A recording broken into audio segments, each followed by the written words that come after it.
All right, let's finish up season 5 with Till Death Do We Part. We got John Stamos in here and Frank Stallone.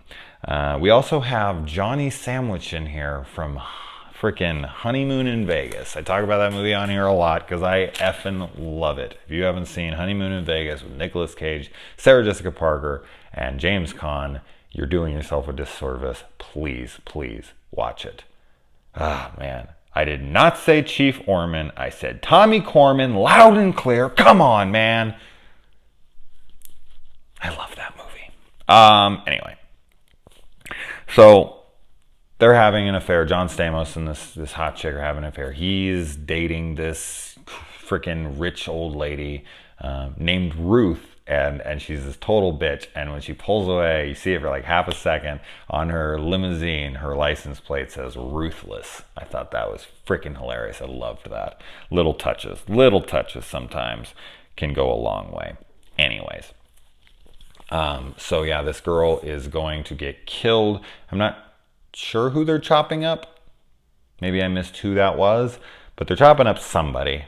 And it doesn't end up being Stamos. They make you think it is, but I'm not sure who the hell it is now that I'm thinking about it. Ooh, God, maybe I'm not paying as close attention to these episodes as I think. Do we know who that is?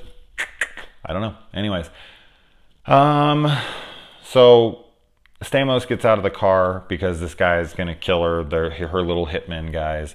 And Stamos gets out of the car and grabs the gun from the guy. And he's like, all right, fuck it. You know, and he's going to kill her himself. And he turns the gun on him and he shoots the dude and he shoots the other dude and he goes after the girl and she drives off. And then they go to her like bar or nightclub or whatever that she owns, and they come in like action stars, and like Stamos is firing all these guns and he jumps back and he's shooting guys, and she's in her, you know, she's got her guns out and she's blazing up the place as well.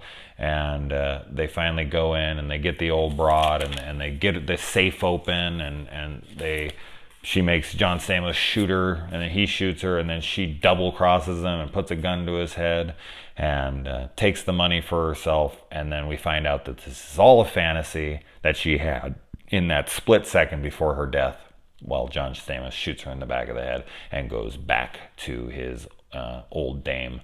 So I thought there was a couple funny things here. Number one is that she said that she's had to kill tons of bimbos now, or like a bunch of them at least, because he's fucking them, which is so messed up. He just keeps cheating, and he gets forgiven, but the girls who fall for him, he's this handsome fella, and he tells them he loves them and everything, and then he gets them killed. What a piece of shit. I don't know who's worse, him or her. But also the fantasy in which she has, I'm going to have to believe, because in that moment she has a gun to her head by this guy and probably knows he's going to shoot her. So in her mind, this is her payback. This is her fantasy. So in her fantasy, she gets to betray him like he's betrayed her. But I guess it could be argued that she had this plan all along, and her fantasy was just playing out in the way that she thought it was going to eventually. Like, not exactly the scenario of him holding a gun to her head or anything, but maybe she was just trying to get close to him so that she could get this chick's money and then betray him because he's, you know, a gigolo, as she calls him in her fantasy. So I am kind of curious on that. Like, it could really go either way. I'm really kind of torn on which one. So it's like a 50-50 in my mind. Like, so what do you guys think? Have you seen this episode?